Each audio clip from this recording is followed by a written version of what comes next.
The universe, infinite, mysterious, and cold. An absolute coldness prevails within the whole universe, where the temperatures decrease from the absolute zero to the definite minus 270 degrees Celsius. But the Earth tells a different story. The heat under its surface plays a crucial role in sustaining life, controlling the planet's processes, and supporting diverse ecosystems. Geothermal energy maintains the unique conditions necessary for life to thrive on our blue planet. So, let's look inside.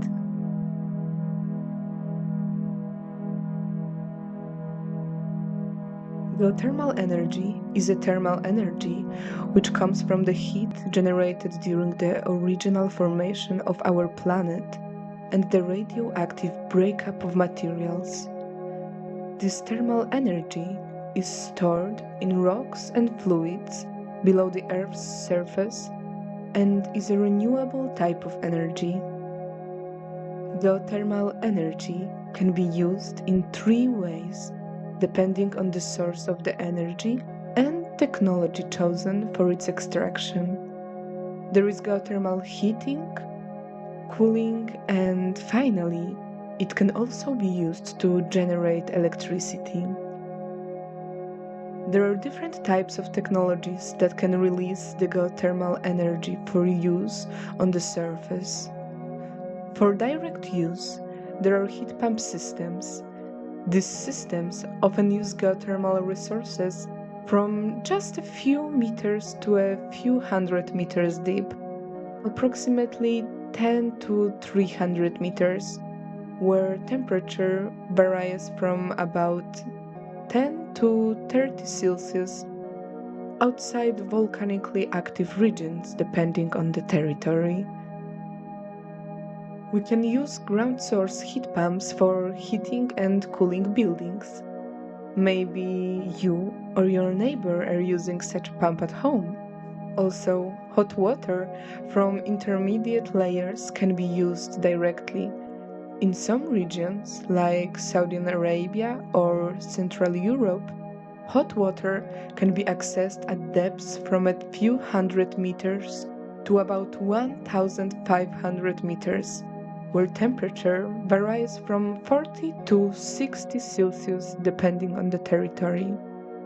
These resources are often used for district heating, greenhouses, and aquaculture.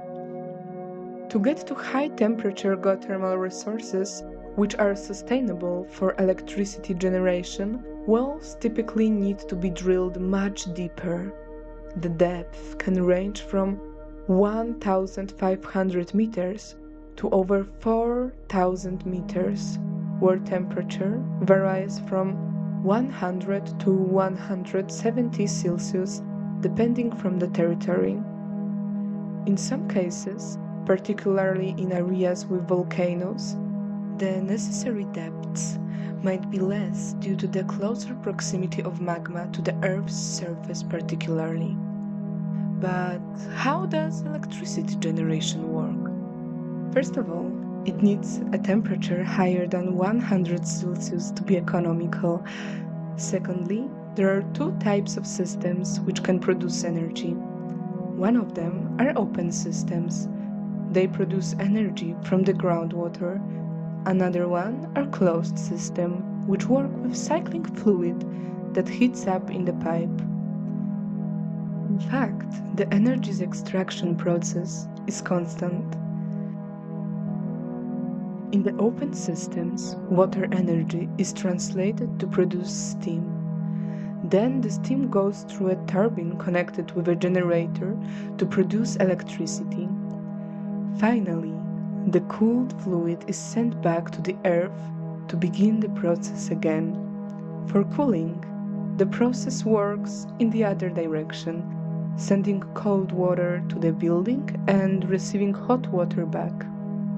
Alternatively, the energy of the deep fluid can be used to heat a carrier fluid that eventually heats a building. The benefits of using geothermal energy are substantial.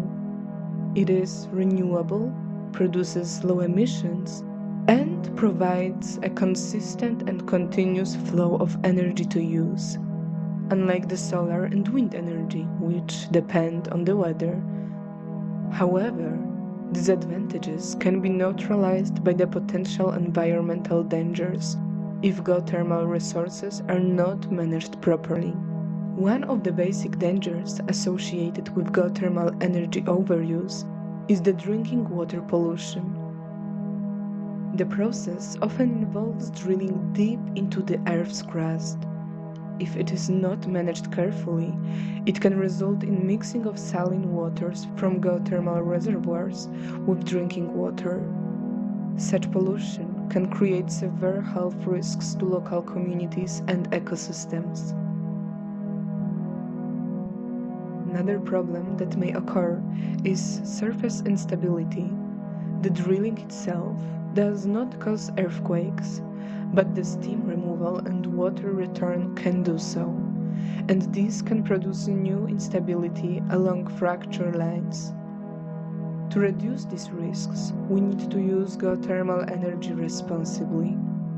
This means thorough assessment of the environmental impact before starting any projects, continuous monitoring of water quality, and strict following of safety guidelines during drilling and fluid reinjection. That's the only way to use this renewable, constant source of energy and gain from it while staying safe and enjoying the nature we live in.